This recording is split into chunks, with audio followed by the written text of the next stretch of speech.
Mapkuqput Framework, which translates to our blanket of life. It is the basis upon which the Inupiaq Learning Framework was created, and it forms the nucleus of the pieces that fall within the Inupiaq Learning Framework.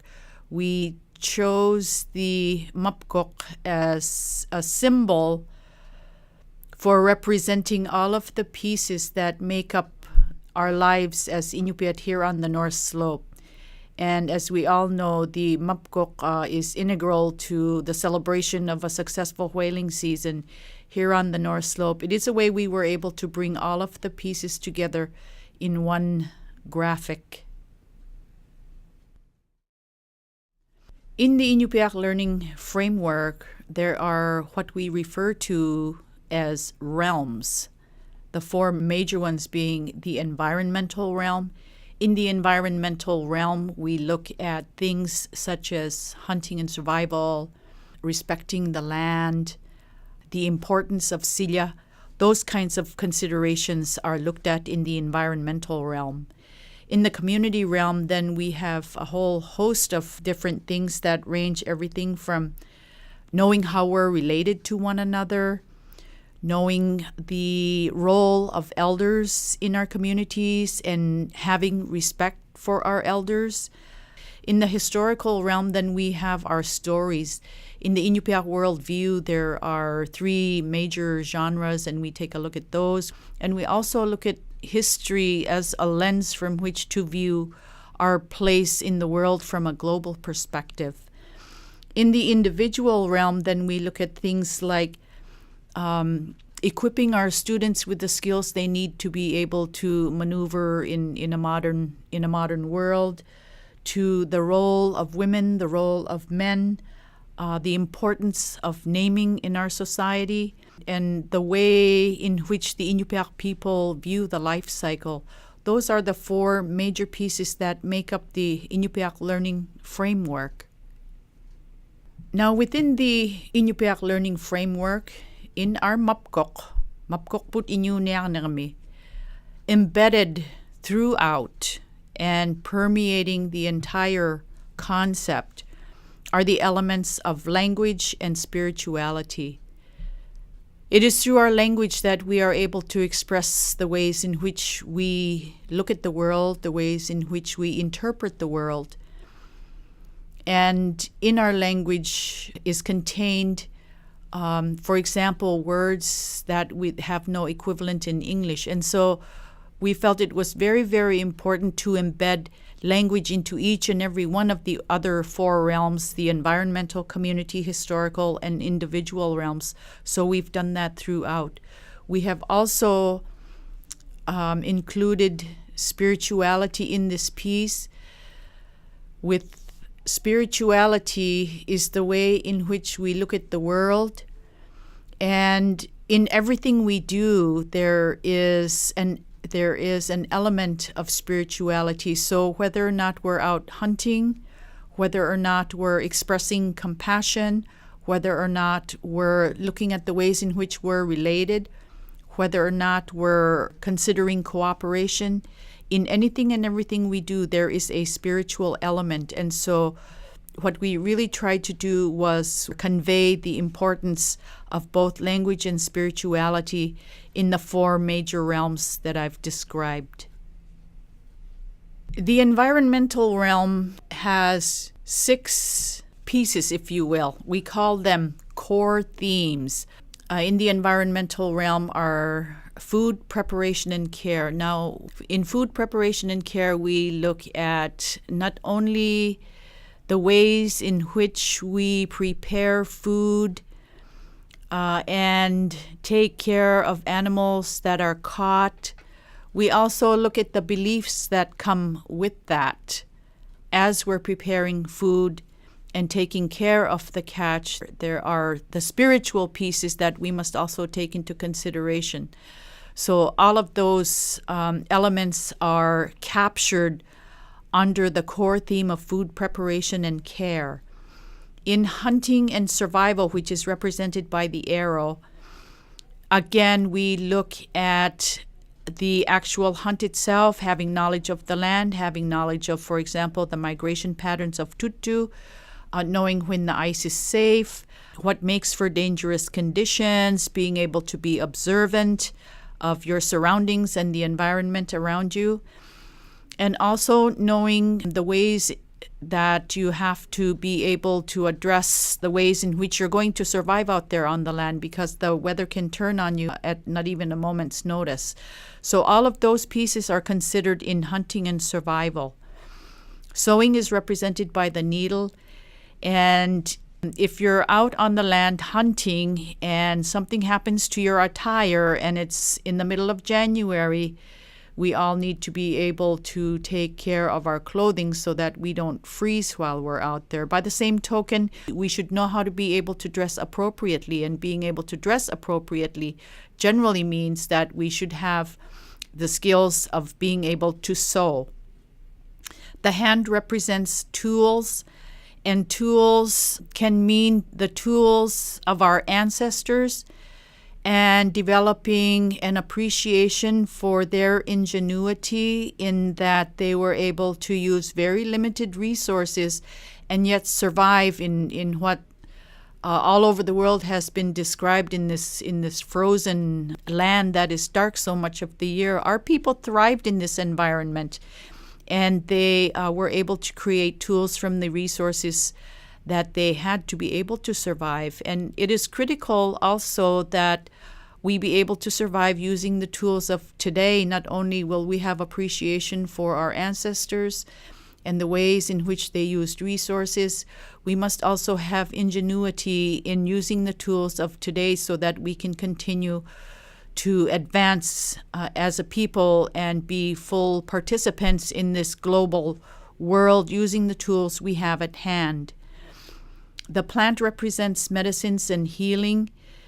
We have medicines on our land. We have medicines, from example, the beluga whale, and having the knowledge and the wherewithal to be able to take advantage of all that our land has to offer, that our animals have to offer, that have medicinal qualities and healing qualities, we should be aware of what those consist of.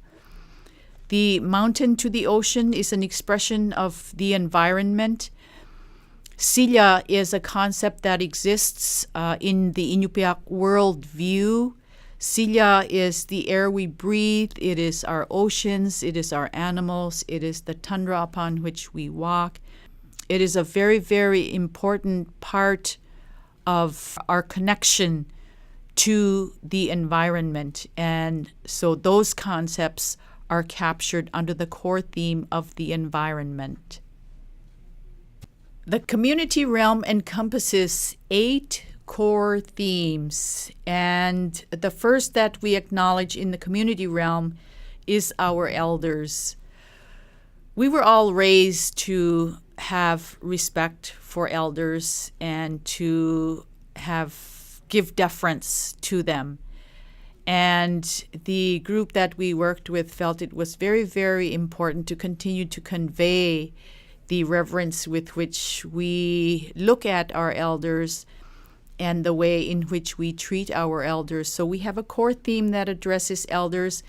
And for example, one of the things that we ask teachers to have children think about is, what are those qualities that make up a respected elder, so that they will be thinking, as in their growing up years, about the ways in which they want to be as an elder by the time they get there. Ceremonies and celebrations is another core theme in the community realm. We love to go to Nalukatak for those of us who are blessed with the gift of the whale each spring and or fall. We are blessed with having ceremonies such as Kivgek, or the messenger feast, that all of our communities participate in. It also encompasses the celebrations and ceremonies that we have adopted as part of who we are today. And these events include things like Thanksgiving and Christmas and weddings and those times in which we gather to celebrate life. Singing and dancing is also another important part of the community realm. Singing and dancing as a core theme is a very, very important part of the Inupiaq Learning Framework, in that we look to creating an understanding in our young people and helping them finesse their identity as Inupiat by understanding what singing and dancing means and the importance that it has in defining who we are as people today. Storytelling is also another key piece in the Inupiaq Learning Framework in the community realm. Storytelling is an art form that sort of has gone by the wayside due to a myriad issues, a major one being loss of language. And so it is really critical that we look at storytelling and doing things that we can in the classroom to help reinstill that pride in being able to become the storytellers and being able to be the ones who pass on the stories of our people. The arts is also another very important piece. We see beautiful, beautiful artwork in artifacts when we go to not only our museums here on the North Slope, but in museums almost anywhere in the world. You will see collections of artifacts that have beautiful, beautiful artwork. And so we look at the arts as traditional arts, and not only as traditional arts, but also are inclusive of the contemporary arts of today. Parenting was a very, very important part of the discussions that we had with the Inupiaq Culture, our trail breakers for learning. They felt it was very, very important to acknowledge the changes that have happened in parenting patterns as a result of the boarding school experience, as a result of language loss, and other things that have influenced the ways in which we parent our children today, so that we really help create the sense of understanding and grounding in who we are as Inupiat, and can recapture the ways in which parenting was done traditionally, at least through acknowledgement. Games are important as well for physical fitness. They, at one point in our history, used to be very critical for hunting and survival, as they required agility, physical endurance, and things of this nature. And so games have been included so that we can acknowledge the importance of them in today's context, given that the conditions for living up here have changed, but yet our games remain as a part of who we are as Inupiat. Relationships are also critical to who we are as Inupiat. It is really important for us to know to whom we are related and how we are related, the ways in which we acknowledge each other's presence, etc. The ways in which we tuhlokak is how we call it Inupiatun, each other is important. And the group felt it was very, very important to be able to convey the importance of relationships in today's day and age, based on the ways in which relationships have been and for the Inupiat for millennia. The historical realm is a really important piece, and within the historical realm we have several core themes, the first of which encompasses the stories of the Inupiat, Inupiaq, Mapkuqput, Framework. Inupiaq are the oldest of stories, what many people refer to as legends or myths. Mapkuqput are stories that have been told within the last several generations, and Mapkuqput might be more personal experiences that one is sharing. And within the storytelling realm, these are the pieces that make up storytelling. Bringing back these stories and being able to tell these stories and being able to show character through these stories is so important, because it's through stories that as Inupiat we learned our morals, we learned the ways in which to treat each other, we learned the ways in which to treat the animals, we learned how we came to be as people. There are so many pieces connected with our storytelling genres that we feel are very critical to the development of a human being. North Slope history is also another piece. In our more recent history, we haven't been very successful at conveying the ways in which our early leaders were able to take advantage of things such as moving towards a land claims movement, the importance of creating the North Slope Borough School District, the creation of the Alaska Eskimo Whaling Commission. All of these parts of our history have not been included in the teaching of history in our schools, and it is through the Inupiaq Learning Framework and the acknowledgement of North Slope history that we are now able to do that. More modern history, for me, means that we look at our place historically so that we can put into context our place in the world globally.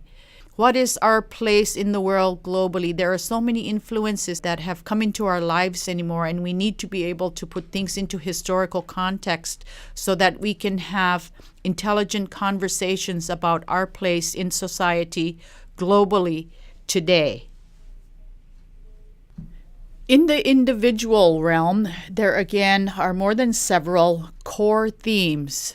The first is one that we call creating balance. In the creating balance core theme, we examine, or we ask our students to examine things that will help them develop thinking skills around how do we maintain balance in today's modern day and age and yet remain strong in one's identity as an Inupiaq person. There are so many different influences and forces that we have to contend with today, that being very strongly grounded in who you are can really help you maintain a sense of a healthy emotional, healthy social balance, and really help one work towards being able to maneuver successfully in today's modern day and age. In the core theme of leadership, we look at and have students examine not only the leadership roles of today, who have our mayors been, what kind of people were they, what kind of leadership skills did they have, how did they become leaders, but we also look at traditional leadership roles. For example, the women who sew the skins for the boats today, they are leaders in and of their own right.